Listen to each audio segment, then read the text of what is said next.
Good morning, fifth grade families. This is Mr. Rindo. What I'm going to do really quickly is I'm going to go ahead and kind of walk you through partial quotients division.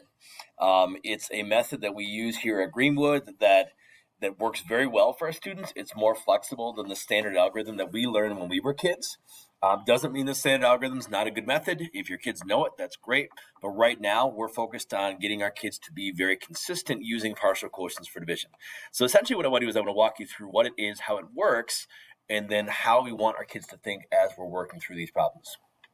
So this first example is 395 divided by 6. And what we want our kids to remember is like this problem, even though it's large numbers, still comes back to very basic equal sharing. We are taking 395 and we are sharing it equally into 6 groups. And so we could use that picture right up above to go ahead and solve this problem. But at the same time, we know that using those pictures isn't the most efficient thing to do. But for this first problem, I'm going to do that because essentially what I want us to see is that what we do with that picture is going to be mirrored down below by this partial quotients method.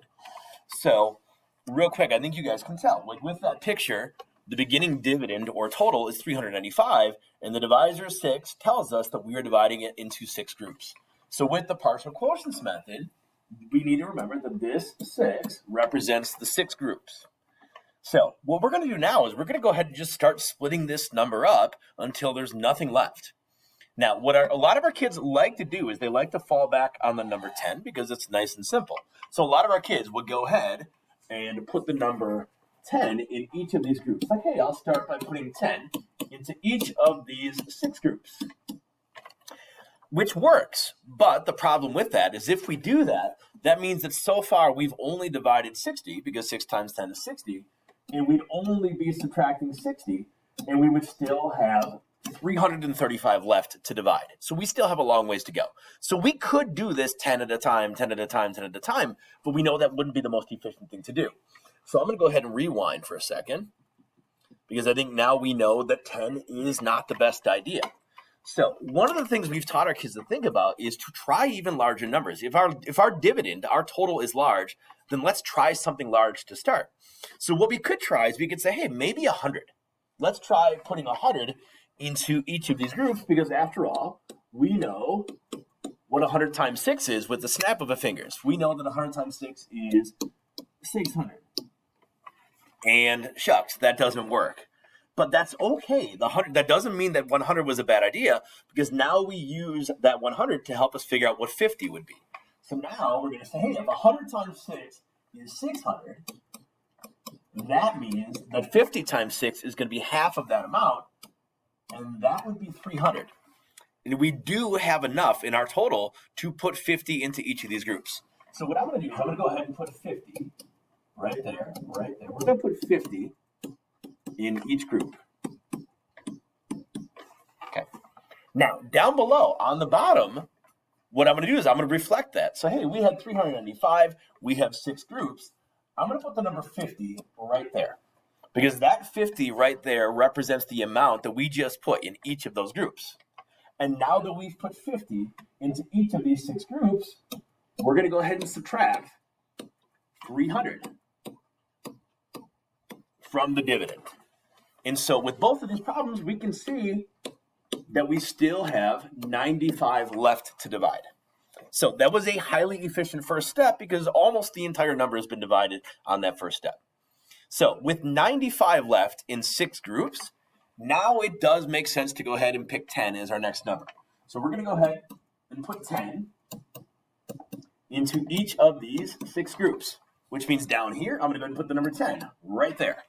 Because now that's what we're doing. We are putting 10 into each of the 6 groups, which means now we're subtracting 60 because we just divided up 60 more. And so that leaves us with 35. Okay? And now that there's 35 left in 6 groups, we can start relying on our basic multiplication facts. We should be thinking about 6 times something equals 35. And most of our kids know off the top of their heads that 6 times 6 is 36, which would almost work, but not quite. So we're now going to go ahead instead and put 5 into each of those groups. And so down below, again, I'm going to put a 5 right there because we just put 5 into each of those 6 groups. And if we did that, that means we just divided 30, which leaves us with 5. And then down again, I'm going to subtract 30 right here, and that leaves us with 5.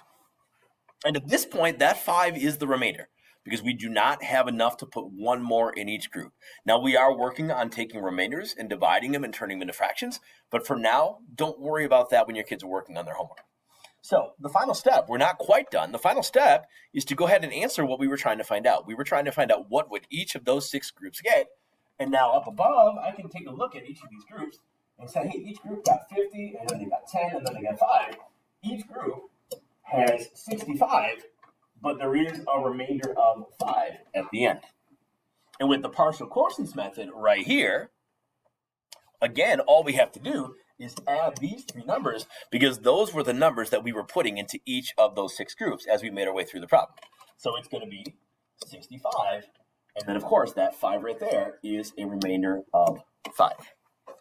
So for this example, I just went ahead and I started with that equal shares picture so that we could see that this partial quotients method is essentially doing the exact same thing, but in a more efficient way than writing out all those numbers repeatedly.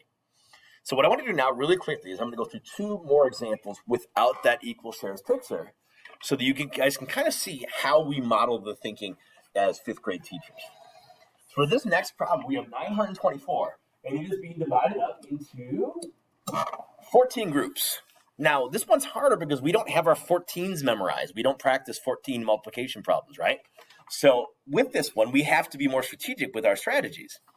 Now, when I see that 924 is a great big number, then I'm thinking about starting with large numbers. So again, I would probably try to put 100 into each of those 14 groups first. But then it wouldn't work because 100 times 14 is 1,400. So when 100 doesn't work, we always go ahead and try 50 as our next option, because 50 times 14 is going to be half of 100 times 14. And that one's going to work. So let me get rid of that 100, and let me put the 50 up there. Because if 100 times 14 is 1,400, that means that 50 times 14 is going to be 700. So right away, we're subtracting 700 on our first turn, and that leaves us with 224 left. And so now that there's 224 left, we could even try having it again. If 50 times 14 is 700, that would mean that 25 times 14 would be half of that, but that would be too much. That would be 350. So now we're going to go back down to the number 10, and we're going to say, well, I know that 10 times 14 is 140, which means that 20 times 14 would be 280, which would be too much. So we're going to go ahead and just do 10. I'm going to put 10 right there, and 10 times 14 is 140. And if we subtract that carefully, that's going to leave us with 84, okay? So now our kids are thinking, hey, 14 times what equals 84? And they don't know that because they don't memorize their 14s. So now we can use the half 10 strategy. If 10 times 14 was 140, that means that 5 times 14 would be half of that. So 5 times 14 would be 70. So we're going to go ahead and subtract 70. And what do you know? That leaves us with exactly 14, which means we have enough to put one more in each of those groups, because 1 times 14 would have us subtracting 14. And for this problem, there is no remainder at all. So what do we see? We put 50, and then 10, and then 5, and then 1 into each of the 14 groups, which means at the end of this problem, each of these groups has 66. All right, we're going to go through one more because I wanted you guys to see the way we talk about these problems so that you can facilitate and help your kids at home with this division. The last one is 1,284 divided by 18, a very large dividend. So we're thinking big numbers to start. We don't want to go 10 at a time here. So I, again, am going to try the number 100. I'm going to say, hey, maybe 100 works. And if I do that carefully, I'm going to see that it doesn't. 100 times 18 is 1,800. That's too much. But now I'm going to fall back on half of that. So if 100 times 18 is 1,800, that means that 50 times 18 is going to be half of that. That would be 900. So we're going to start with 50 because 50 times 18 allows us to subtract 900 with our first step. Now, if I do that, and I do that carefully, that is going to leave us with 384 left to divide. Okay. Now, at this point, Like we could try having 50, which, I mean, so if you do 25 times 18, that's going to be half of 900, but that's still going to be too big. So now we're going to go on back down to 10 and then think about 20. We know that 10 times 18 is 180, which means that 20 times 18 would be double 180, which is 360, which works beautifully. So we're going to go ahead and do 20 at this point. 20 times 18, as I said, equals 360, and that leaves us with 24. And with 24 left and 18 groups, we have enough to put one more into each of those groups, because 1 times 18 is 18. And if we subtract that, that's going to leave us with 6. And 6 is the remainder because it is not enough to put one more in each group. So we take these numbers, we put 50 and then 20 and then 1 into each group. That means that each group has 71, and there is a remainder of 6. Now, to be perfectly clear, guys, this is not the only way to divide, but this is the way that we fall back on a lot because it gives kids flexibility. Like if you look at the first problem right here, 924 divided by 14.